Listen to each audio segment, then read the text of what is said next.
आरोहीचा नवरा तिच्यापेक्षा 20 वर्षांनी मोठा होता. आरोही आणि तिच्या नवऱ्यामध्ये खूप भांडणे होत होती. एक दिवस आरोहीच्या नवऱ्याचा बीपी हाय झाला आणि त्याला पॅरालाइज झाला. तो अंथरुणावर आला होता आणि तो नेहमी संध्याकाळी रडत असायचा आणि आरोहीला नेहमी तो इशाऱ्याने अडगळीची खोली दाखवत होता. जेव्हा आरोही अडगळीच्या खोलीमध्ये जात होती तर तिथे कोणच नव्हतं. एके दिवशी अचानक आरोहीच्या नवऱ्याचं निधन झालं. नवऱ्याच्या मृत्यूनंतर आरोही 3-4 दिवसांनी अडगळीची खोली साफ करण्यासाठी गेली होती. कारण का अडगळीच्या खोलीत तिचा नवरा आणि माझं नाव आरोही होतं. मी खूपच सुंदर दिसत होते. माझ्या आई वडिलांनी माझं लग्न एका सरकारी नोकरी असणाऱ्या व्यक्तीसोबत केलं, परंतु तो माझ्यापेक्षा 20 वर्षांनी मोठा होता. त्याच्या डोक्यात टक्कर पडलं होतं. मी आणि माझा नवरा जेव्हा पण घराच्या बाहेर गेलो की माणसे आम्हाला बघून म्हणायचे की तुम्ही दोघं मुलगी आणि वडील आहात का. माझा नवरा मला म्हणत होता की तू जास्तीत जास्त जेवण करावं, त्यामुळे तुझं वजन वाढलं की म्हणजे तुझं वय पण सुद्धा वाढल्यासारखं दिसेल आणि मग तू पण माझ्या वयासारखी दिसेल. मग मी पण त्याला मस्तीमध्ये म्हणाले की तुम्ही सुद्धा वजन कमी करा म्हणजे तुम्ही पण माझ्या वयाचा दिसताल. मी फक्त हे मस्तीमध्ये म्हणाले होते, परंतु हे त्याने सिरियस घेतले आणि त्याने मला जोरदार कानाखाली मारले. लग्नाला आताशे 5 दिवस झाले होते आणि लगेचच माझ्या नवऱ्याने मला मारायला सुरुवात केली. अचानक कानाखाली मारल्यामुळे माझा तोल गेला आणि मी खाली पडली. मी विचार करत होते की मी असे काय म्हणले म्हणून यांना एवढा राग आला आहे आणि त्यांनी माझ्या कानाखाली मारले. माझा नवरा मला म्हणाला की तू एक स्त्री आहे आणि स्त्रीप्रमाणे राहा, जास्त तोंड चालवू नकोस. तू मला कोणतीही गोष्ट सांगण्याचा प्रयत्न करू नकोस. मी सांगत आहे तुला की तू जास्तीत जास्त जेवण करून तुझं वजन वाढव. ह्याच्या पुढे माझ्या बाबतीत बोलण्याची हिंमत करायची नाही. माझी मस्ती केलेली मला चालत नाही. मी काहीच बोलू शकले नाही कारण का मी शॉकमध्ये होते. माझ्यासाठी हे अनपेक्षित होतं. माझा नवरा आता विनाकारण अशा वस्तू आणत होता ज्यामुळे माझे वजन वाढेल. कधी वडापाव, कधी बर्गर, कधी चायनीज, कधी कधी बेकरीचे सामान आणून ठेवत होता, परंतु त्याचा परिणाम माझ्या शरीरावर आणि पोटावर झाला. माझे पोट खराब होऊ लागले. माझा नवरा म्हणत होता की जर तुला खायचे असेल तर तू असेच पदार्थ खायचे, तू बाकीचं काही सुद्धा खायचं नाही. माझ्या नवऱ्याप्रमाणे माझ्या शरीराची हालत तशीच झाली आणि माझं वजन एवढं वाढलं की मी आता खूप वाईट दिसू लागले. माझं वजन वाढल्यानंतर काही माणसे म्हणू लागले की लग्न झालं आणि एवढं वजन वाढलं, तू किती आधी छान दिसत होती. काय करून ठेवलं आहे तू तुझ्या शरीराचं. खरं कारण काय आहे हे मी कोणाला सांगू सुद्धा शकत नव्हते कारण का माझ्या नवऱ्याने त्याची परमिशन दिली नव्हती. लग्नाच्या 5 दिवसानंतरच माझ्या नवऱ्याने मला मारलं. माझ्या आईवडिलांना नाही ते बोलत असायचा. कधी कधी आईवरून शिव्या सुद्धा देत असायचा आणि तो मला अजिबात मान सन्मान किंवा आदर सुद्धा देत नव्हता. माझं आयुष्य नरक बनलं होतं. मी विचार केला की कमीत कमी तो माझा खर्च तरी करत आहे. हळूहळू तो पण खर्च करत नव्हता. तो मला म्हणाला की जर तुला खायला लागत असेल तर तू नोकरी करायची. त्यामुळे मी एका स्कूलमध्ये टीचर म्हणून जॉईन झाले, परंतु माझं मन स्थिर नव्हतं. कधी कधी तर मुलांना शिकवत असतानाच काहीतरी प्रसंग आठवत असायचा आणि मुलांसमोरच मी रडत असायचे. त्यामुळे मुलांना टेन्शन यायचं की टीचरला काय झालं आहे, त्या का रडत आहेत. छोटी छोटी मुले मला विचारायची की टीचर काय झालं आहे, परंतु मी त्यांना काही सांगू शकत नव्हती कारण का माझं असं कोण नव्हतं की ज्याला मी माझ्या मनातलं दुःख सांगू शकेल. माझा नवरा त्याच्या मित्रांसमोर सुद्धा माझा अपमान करत असायचा. अजून मला मूल बाळ काय झालं नव्हतं. मला खूप टेन्शन येत होतं. लोकांना खोटं दाखवायला लागत होतं की मी किती खुश आहे, नाहीतर माणसांना गप्पा मारण्यासाठी विषय वाढेल. त्यासाठी मी गप्प बसत होते, परंतु मला काय होत होतं कळतच नव्हतं. माझा नवरा मला जे म्हणेल तशी मी का वागत होती हे मला समजत नव्हतं. बाहेर काय घडलं तर त्याचा सगळा राग माझ्यावरच काढत असायचा. मला हाणून मारून तर तो त्याच्या मित्रांसोबत बाहेर जायचा आणि खूप खुश असायचा. कधी कधी त्याचे मित्रसुद्धा घरी येत असायचे, त्यामुळे मी दिवसभर किचनमध्येच असायचे. तरी पण मी एका शब्दाने काहीच बोलत नव्हते. तरी पण तो माझा रागच करत असायचा. पण तो माझा राग का करत आहे हेच मला समजत नव्हतं. मला असं वाटत होतं की माझ्या घरावर कुणीतरी काळी जादू केली असावी. माझा नवरा ज्या ठिकाणी कामाला होता त्या ठिकाणी त्याला खूप पैसा मिळत होता. त्यामुळे तो नेहमी नवीन नवीन गाडी घेत असायचा. नेहमी तो त्याचा शौक पूर्ण करून घेत असायचा. परंतु तो मला कधीच एका शब्दाने बोलत नव्हता की तुला कशाची गरज आहे का. त्याला माझ्याशी काहीच घेणं देणं नव्हतं. मी माझा खर्च माझ्या पैशातूनच करत होती.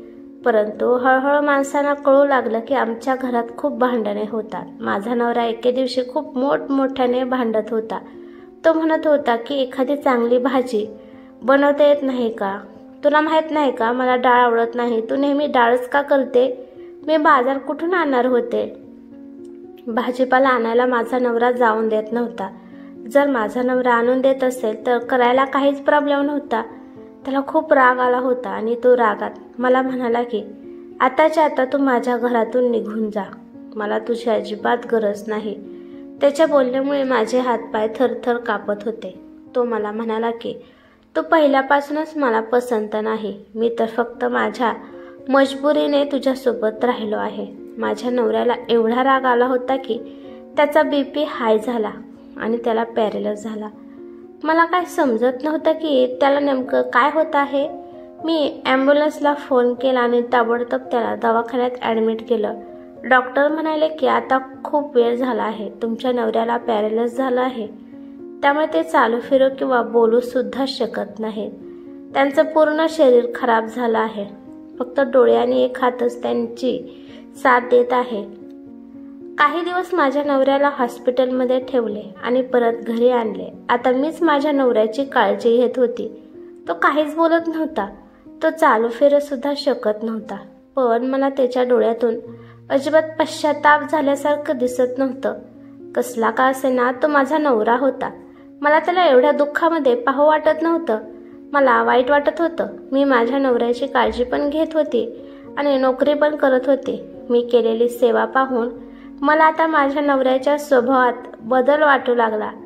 त्याला वाटत असेल की ज्या बायकोला मी हाणलं मारलं शिव्या दिल्या तीच बायको आता माझी सेवा करत आहे. एक दिवस मला कामाला जाण्यासाठी उशीर होऊ लागला. तोपर्यंत माझ्या नवऱ्याने एक इशारा केला. तो इशारा जरा वेगळा होता कारण का मला त्याचे सगळे इशारे आता समजत होते. पण हा काय इशारा आहे ते काही मला समजलं नाही. माझा नवरा अडगळीच्या खोलीकडे इशारा करत होता. पहिल्यांदा मला समजले नाही परंतु खूप विचार केल्यानंतर कळाले. मी त्याला विचारले की अडगळीच्या खोलीत काही आहे का. तुम्हाला तिकडे जायचं आहे का. परंतु माझा नवरा घाबरत नाही म्हणत होता. त्याला अडगळीच्या खोलीत जायचं नव्हतं. फक्त तो इशारा करत होता. तो सारखा अडगळीच्या खोलीकडे इशारा करत होता. परंतु मला काहीच समजत नव्हतं. नंतर मी घरात एक मोलकरीण ठेवली कारण का दिवसभर माझ्या नवऱ्याची काळजी घेण्यासाठी कोणीच नव्हतं आणि मला काम केल्याशिवाय भागच नव्हता कारण का घर चालवण्यासाठी पैसा लागतो. माझ्या नवऱ्याची सरकारी नोकरी होती त्यामुळे सरकारकडून पैसे भरपूर भेटणार होते. पण त्याला टाईम होता. तोपर्यंत उपाशी राहून पण जमणार नव्हतं. त्यामुळे काम केलं पाहिजे. माझ्या नवऱ्याला खूप जण घाबरत असायचे. माझा नवरा रिश्वत घेऊन कामे पूर्ण करत असायचा. त्यामुळे एवढा पैसा माझ्या नवऱ्याकडे येत होता. पण आता काळा पैसा घरात येणं बंद झालं. माझ्या नवऱ्याचे जे नातेवाईक होते माझ्या नवऱ्याचा पैसा पाहून खूप गोड बोलत असायचे. परंतु आता साधे आमच्या घराकडे डोंगून सुद्धा पाहत नाहीत. नवऱ्याला आता कळाले होते की कोण आपलं आणि कोण परकं. आपल्या वाईट प्रसंगाला माझी बायकोच माझी साथ देत आहे हे मात्र त्याला कळाले.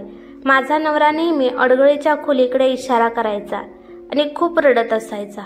कधी कधी तर त्याची ही हालत पाहून मला सुद्धा रडायला येत असायचं. आमच्या लग्नाला 2.5 वर्ष झाले होते. या 2.5 वर्षात माझ्या नवऱ्याने मला खूप त्रास दिला होता. पण मी तो त्रास सगळा विसरून गेले आहे कारण का जो त्याने मला त्रास दिला त्याची शिक्षा देवाने त्याला दिली. त्यामुळे माझ्या मनात माझ्या नवऱ्याबद्दल कोणताच राग नव्हता. मला फक्त एकाच गोष्टीचा आता त्रास होता तो म्हणजे माझा नवरा. तो अडगळीच्या खोलीकडे हात करून रडत आहे.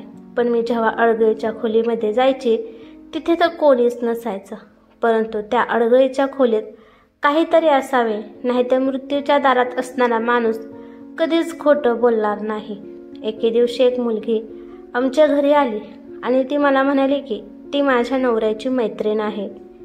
ती मुलगी तर माझ्या नवऱ्याला भेटली नाही, परंतु मला वेगवेगळे प्रश्न विचारत होते की तुम्हाला तुमच्या नवऱ्याच्या नोकरीतून पैसे कधी मिळणार आहेत, त्यांचा फंड कधी मिळणार, तुमच्या नवऱ्याकडे भरपूर पैसा असेल, तो पैसा कुठे आहे. परंतु मी तिला म्हणत होते की मला माहीत नाही. ती म्हणाली की तुम्हाला तर खूप पैसे मिळणार आहेत, एवढ्या पैशाचं तुम्ही काय करणार. मी तिला म्हणाले की मी माझ्या नवऱ्याचा इलाज मोठ्या दवाखान्यात करेल, त्यामुळे माझा नवरा ठीक होईल. तिचं नाव सिद्धी होतं. ती म्हणाली की तुमच्या नवऱ्याला भरपूर पैशाची नोकरी होती आणि रिश्वतसुद्धा घेत होता. मग तो एवढे पैसे काय करत होता, एवढे पैसे कुठे आहेत. कदाचित तुमच्या नवऱ्याला दुसरी बायको असेल आणि त्याला तो पैसे देत असेल. मी तिला म्हणाले की मला माहीत नाही, ते मला पैसे देत नव्हते आणि कुठे ठेवत होते ते सुद्धा माहीत नाही. सिद्धी म्हणाली की नक्कीच त्याची दुसरी पत्नी असेल. मी म्हणाले की जर पत्नी दुसरी असती तर आतापर्यंत माझ्यासमोर आली असती. सिद्धी मला म्हणाली की तू खोटं बोलत आहे, तोच पैसे कुठेतरी लपवून ठेवले आहेत, एवढा पैसा दुसरीकडे कुठे जाणार आहे. मला तिचा खूप राग आला. मी तिला रागात म्हणाले की मी माझ्या नोकरीच्या पैशावर खर्च काढत आहे, मी त्याचा 1 रुपयासुद्धा आजपर्यंत घेतला नाही. जर तुला माझ्यावर शक असेल तर तू सगळीकडे शोध आणि जर तुला माझ्या नवऱ्याची दुसरी बायको कुठे भेटली तर मला पण सांग. एवढं बोलल्यानंतर ती रागाने उठली आणि म्हणाली की तू खूप मूर्ख आहे आणि तुझा सुद्धा नवरा खूप मूर्ख होता, असं म्हणून ती रागाने निघून गेली. मी हे सगळं माझ्या नवऱ्याला सांगितलं. सिद्धी काय म्हणाली, कशी म्हणाली, माझा नवरा शांतपणे सगळं ऐकत होता, परंतु तो काहीच बोलत नव्हता. त्याच्या डोळ्यातून अश्रू येऊ लागले. त्याचे अश्रू पाहून मला वाटत होतं की त्याला खूप काही माझ्यासोबत बोलायचं आहे, परंतु त्याला बोलता येत नव्हतं. मला खूप वाईट वाटत होतं. मी दिवस रात्र त्याची काळजी करत होते. मी डॉक्टरांना चेकअप करायला गेल्यावर डॉक्टर म्हणत होते की तुम्ही पण सेवा करा, परंतु त्यांच्यात बदल होणार नाही, तो कधीच नीट होणार नाही. पण अडगेच्या खोलीकडे बघून रडायचं सोडलं नाही. दुसऱ्या दिवशी मी सकाळी उठले आणि माझ्या नवऱ्याला उठवायला गेले, परंतु तो उठत नव्हता. त्याचं संपूर्ण शरीर थंड पडले होते. डॉक्टर आले आणि त्यांना चेक केले आणि म्हणाले की तुमचा नवरा तर रात्रीच मरण पावला आहे. मला खूप रडायला आलं. डॉक्टर म्हणाले की अजिबात रडू नका, उलट आनंदाची गोष्ट आहे. अशा परिस्थितीत माणूस मेलेला ठीक असतो. असे किती दिवस हे पडून राहणार होते. डॉक्टर बरोबर बोलत होते, पण माझं मन उदास झालं. कसा पण असला तरी तो माझा नवरा होता. त्याच्या सहवासात मला सुरक्षित वाटत होतं. तो असल्यामुळे मला वाटत होतं की माझं कोणीतरी आहे. माझं लग्न झाल्यानंतर 1 वर्षातच माझे आई बाबा अचानक मरण पावले. त्यामुळे आता फक्त या आयुष्यात फक्त मी एकटीच होती. एवढ्या मोठ्या घरात मला खूप एकटे वाटत होतं. त्यामुळे मी माझं मन घरातल्या वस्तू साफ करण्यात आणि व्यवस्थित ठेवण्यात घालवत होती. माझी मोलकरीण अजून पण कामावर येत होती. मी आता जास्त करून बाहेर जात नव्हती. त्या दिवशी कोणीतरी दरवाजा वाजवला, त्यामुळे मोलकरणीने जाऊन पाहिलं तर एक बाई होती. ती बाई मला भेटायला आली होती. तिच्यापाशी एक छोटंसं बाळ पण होतं. त्या बाईला पाहिल्यावर मला असं वाटत होतं की मी हिला कुठेतरी पाहिलं आहे, परंतु ती माझ्या ओळखीची नव्हती. ती बाई जी मला म्हणली ते ऐकून माझ्या पायाखालची जमीन सरकली. ती म्हणाली की मी तुझ्या नवऱ्याची दुसरी बायको आहे, कारण का तुझं लग्न झाल्यावर 4-5 महिन्यानंतर तुझ्या नवऱ्याने माझ्यासोबत लग्न केलं होतं आणि मी फक्त आता माझा हक्क घेण्यासाठी आली आहे. माझ्या नवऱ्याने दुसरं लग्न केलं होतं. हे ऐकून खूप वाईट वाटलं. दुसरं लग्न केलं होतं, त्यामुळे तो माझा एवढा रागराग करत होता हे मला समजलं. मी तिला खूप ओरडले. मी तिला म्हणाले की तुला लाज वाटली नाही का? एका लग्न झालेल्या पुरुषासोबत तू लग्न केलं, माझं आयुष्य तू खराब केलं. एक पैसा तो फक्त तुझ्यावर उडवत होता. मी नोकरी करून माझा खर्च भागवत आहे. जेव्हा माझा नवरा आजारी पडला होता, त्याला सेवा करण्यासाठी गरज होती, तेव्हा तुझा हक्क कुठे गेला होता? जेव्हा नवरा मेला आणि तू लगेच आली आहे.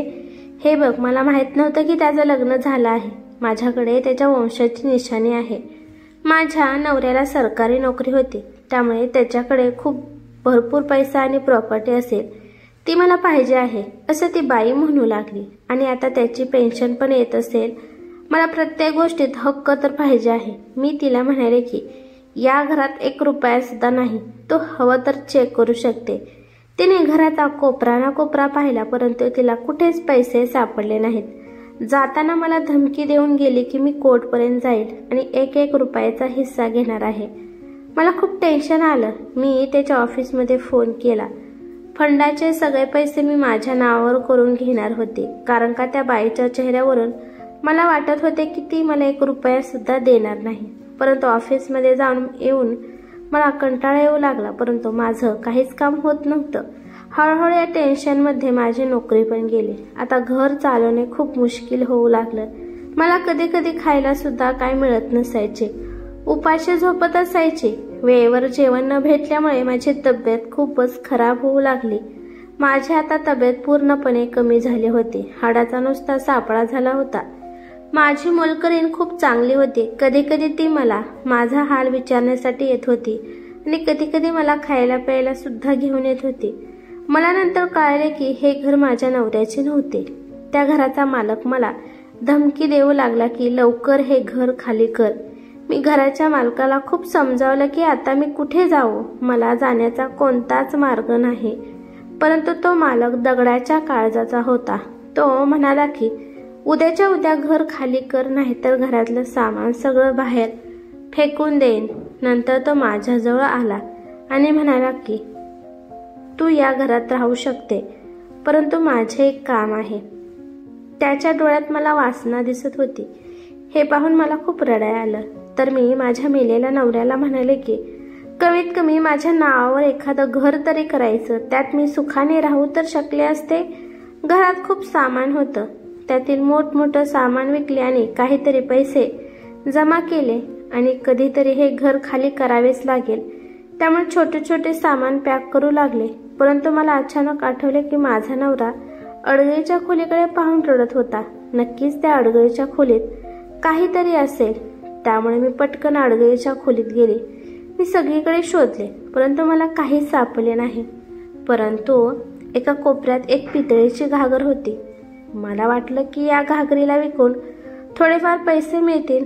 जशी मी ती घागर उचलली, माझ्या डोळ्यावर विश्वासच बसत नव्हता, कारण का त्या घागरीत सोन्या चांदीचे दागिने आणि काही सोन्याचे सिक्के होते आणि पैशाचे बंडेल पण होते. हे सगळं पाहून मला चक्कर आल्यासारखं वाटत होतं, कारण का माझ्या डोळ्यावर विश्वासच बसत नव्हता. माझ्या नवऱ्याने जेवढी पण नोकरी करून पैसे कमवले होते ते सगळे त्या घागरीमध्ये जमा होते आणि त्या पैशातूनच त्याने सोन्या चांदीचे दागिने आणि सिक्के सुद्धा विकत घेऊन ठेवले होते. आता मला समजलं की माझा नवरा नेहमी अडगळीच्या खोलीकडे इशारा का करत होता. त्याच्या म्हणण्याचा अर्थ आता शिक मला समजला. त्याची सेवा केल्यापासून त्याला वाटत असेल की या दुनियात फक्त मीच आहे जी त्याच्यावर मनापासून प्रेम करत होते. माझ्या डोळ्यातून पाणी आले आणि मी माझ्या नवऱ्याचे मनापासून आभार मानले आणि देवाकडे माझ्या नवऱ्याला शांती मिळू दे म्हणून प्रार्थना केली. मी ते सगळे पैसे आणि दागिने एका बॅगेमध्ये भरले. घराचे सामान होते आणि काही पैसे मी माझ्या मोलकरणीला देऊन टाकले. जोपर्यंत त्या घराचा मालक येत नाही तोपर्यंत मला तेथून निघून जायचे होते. एवढे मोठे पैसे घेऊन मी दुसऱ्या शहरात गेले आणि तिथं जाऊन पहिल्यांदा मी एक चांगलं घर घेतलं. एके दिवशी माझ्या मोलकरणीचा मला फोन आला आणि ती म्हणाली की त्या सिद्धीने त्या बाईला खूप पैसे देऊन तुमच्या घरी पाठवले होते, कारण का तुम्ही घरात जेवढे पण पैसे दागिने असतील ते तुम्ही तिला निम्मे देचाल. परंतु घरात काहीच नाही सापडल्यामुळे त्यांचा प्लॅन सक्सेस झाला नाही. त्यामुळे ते माघारी गेले. ती बाई तुमच्या नवऱ्याची दुसरी बायको नव्हती. हे सगळं सिद्धीचं प्लॅनिंग होतं. मला हे सगळं त्याच बाईने सांगितलं, कारण का ती काल बाई मला आमच्या एरियामध्ये दिसली होती. त्या सिद्धीला फक्त तुमच्या नवऱ्याचा पैसा पाहिजे होता. हे ऐकून मला बरं वाटलं की माझ्या नवऱ्याने दुसरं लग्न केलं नव्हतं. नंतर मी एक जॉब पाहून नोकरी करू लागली. आज माझ्यापाशी घर, गाडी, बंगला सगळं आहे. आयुष्य खूप चांगलं होतं. माझं वय आताचे 25 वर्ष होतं. मला दुसरं लग्न करू वाटत नव्हतं. मला आता कोणाच्याच बंधनात राहायचं नव्हतं. मला मनसोक्त आयुष्य जगायचं होतं आणि हे मनसोक्त आयुष्य माझ्याच नवऱ्याने मला दिलं होतं। ही कथा कशी वाटली कमेंट करून नक्की सांगा। कथा आवडली तर लाईक शेअर नक्की करा आणि चॅनलवरती नवीन असाल तर सबस्क्राईब करा।